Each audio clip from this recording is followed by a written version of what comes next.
Amrita hospital Faridabad ने एक अत्यंत दुर्लभ और जीवन घातक जन्मजात स्थिति से जूझ रहे 5 नवजात शिशुओं को सफलतापूर्वक उपचार कर जीवन दान दिया है। इन बच्चों का जन्म ऐसे हुआ था कि उनका जिगर, किडनियां, आंतें और पेट का हिस्सा छाती की गुहा में मौजूद थे, जिससे उनके फेफड़ों को विकसित होने में पर्याप्त स्थान नहीं मिल पाया। स्थिति को कंजेनिटल डायफ्रामेटिक हर्निया यानी कि CHD कहा जाता है और यह हर 5000 जन्मों में लगभग एक बार देखने को मिलता है। पिछले 3 महीनों में किए गए इन मामलों में सर्जरी और गहन नवजात देखभाल की लंबी प्रक्रिया शामिल रही, जिसके बाद पांचों शिशु अब स्वस्थ हैं और अपने परिवार के साथ घर लौट चुके हैं। इसी बात को लेकर अमृता हॉस्पिटल फरीदाबाद के डॉक्टर नितिन जैन और डॉक्टर हेमंत शर्मा ने पत्रकारों को संबोधित किया। मैं डॉक्टर हेमंत हूँ, मैं सीनियर कंसल्टेंट हूँ, नियोनेटोलॉजिस्ट, नवजात शिशु विभाग का डॉक्टर। तो ये 5 बच्चे कॉन्जेनिटल डायफ्रामेटिक हर्निया, जिसके अंदर आंतड़ियां छाती में आ जाती हैं और बच्चों को सांस लेने में बहुत तकलीफ होती है।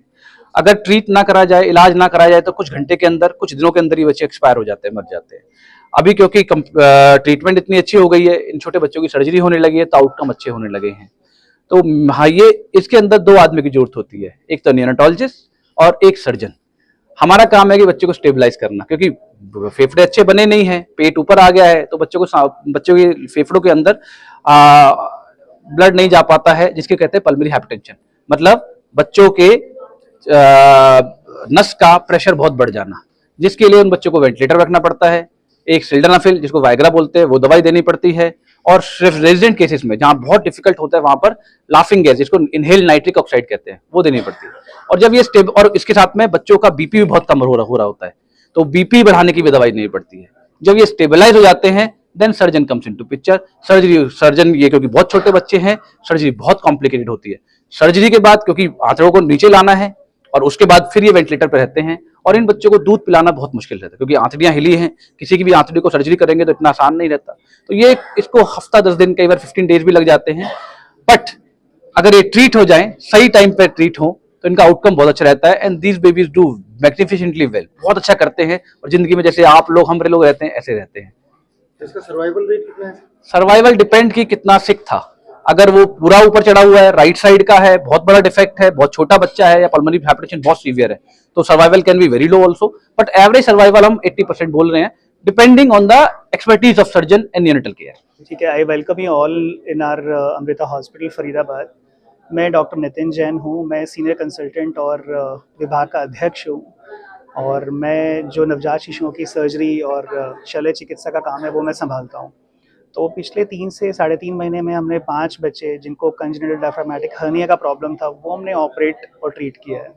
इस दिक्कत में सबसे इम्पॉर्टेंट चीज़ क्या होती है, जो मेम्ब्रेन या जो झिल्ली होती है, जिसको हम डायफ्राम कहते हैं, जो एब्डोमेन के ऑर्गन्स को, छाती के ऑर्गन्स को सेपरेट करती है, वो एब्सेंट होती है, उसका विकास हुआ ही नहीं होता है।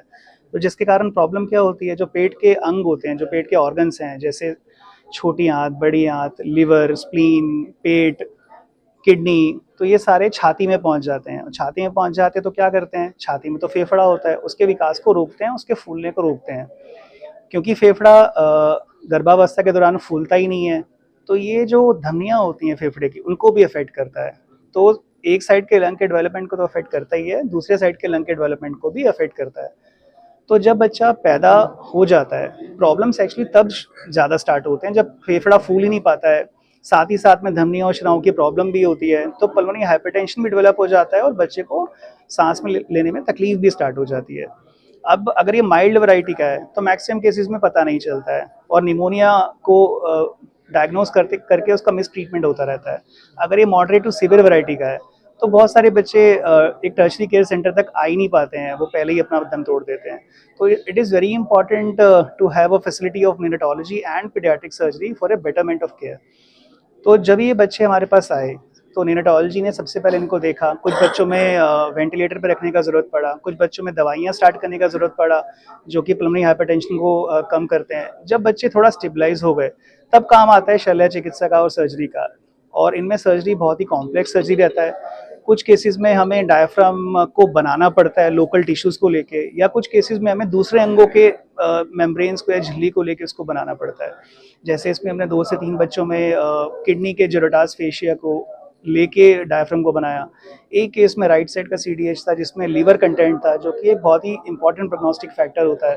प्रोग्नोसिस को इतना अच्छा नहीं करता है लीवर की प्रेजेंस। एक तो पल्मोनरी हाइपरटेंशन बच्चे को, साथ में अगर लीवर भी अगर छाती में पहुंचा हुआ है तो वो आपस में घूम जाता है, तो लीवर की धमनियां भी मुड़ जाती हैं, तो उसमें जो ऑपरेशन है वो और कॉम्प्लेक्स हो जाता है। तो ऑपरेशन होने के बाद जब हम ऑर्गन्स को नॉर्मल जगह पे प्लेस कर देते हैं, तब बारी आती है पोस्ट ऑपरेटिव केयर की। उसमें इंटेस्टाइन कितना काम करते हैं, कई बार बहुत समय लगता है नॉर्मल जगह पे प्लेस करने के बाद, कई बार पेट का प्रेशर बढ़ जाता है, तो उसमें अगर अच्छा पोस्ट ऑपरेटिव केयर है तो इलाज संभव है और सर्वाइवल संभव है। बच्चे नॉर्मल है, 5 बच्चे एकदम से नॉर्मल हैं। तो भविष्य में कभी दोबारा ऐसा हो सकता है? भविष्य में यूजली अगर शुरुआती कुछ महीनों में प्रॉब्लम नहीं होती है तो भविष्य में यूजली प्रॉब्लम नहीं आती है। प्रॉब्लम किस तरह की हो सकती है? बच्चे के विकास की प्रॉब्लम हो सकती है, बच्चे की स्पाइन की प्रॉब्लम हो सकती है, क्योंकि एक फेफड़ा अगर विकसित नहीं हुआ है तो वो स्पाइन को टिल्ट कर देता है, जिसको हम स्कोलियोसिस बोलते हैं या स्पाइन की एब्नॉर्मैलिटी बोलते हैं। वो हमें काफ़ी सालों के बाद जाके पता लगती है। तो ये वजह क्या रहेगी ऐसे छाती में ऑर्गन्स वगैरह आ जाना, किस वजह से? तो इसका जो इटियोलॉजी है, जो इसकी वजह है, वो हमें नहीं पता है। It is unknown. जैसे तो तो बताया था कि 5000 बच्चों के बाद जो है इस तरह के बच्चों के अंदर समस्या आती है। माता पिता जो नए माता पिता बनने वाले हैं या जिनका बच्चा होने वाला है, वो ऐसा क्या करें, ऐसा कौन सा टेस्ट कराएं जिससे उनको ये समस्या पता चल सके समय से ही? देखिए, सबसे इम्पॉर्टेंट है लेवल 1 स्कैन, उसके बाद लेवल 2 स्कैन। तो ऐसा बोला जाता है कि जो अनोमलीज होती हैं, जो कंजेनिटल फेफड़े के अनोमलीज या और अंगों के अनोमलीज हैं, वो लेवल 2 स्कैन में अच्छे से पता लगती हैं 18 हफ्ते के बाद में। तो हम माँ बाप को यही सुझाव देते हैं कि एक तो अच्छी जगह से लेवल 2 स्कैन कराएं, और pregnancy should be booked pregnancy. Booked pregnancy का मतलब है कि रजिस्ट्रेशन में बच्चे का नाम, माँ का नाम होना चाहिए, जच्चा बच्चा का नाम। तो अगर बुक प्रेगनेंसी होती है तो उसका फॉलोअप करना बहुत आसान होता है। लेवल 2 स्कैन अगर अच्छे सेंटर से हुआ है तो जो डायग्नोसिस का रेट है वो बढ़ के 70 से 80% हो जाता है, तो मिस्ड होने के चांसेस बहुत कम होते हैं। फरीदाबाद से अजय वर्मा की रिपोर्ट।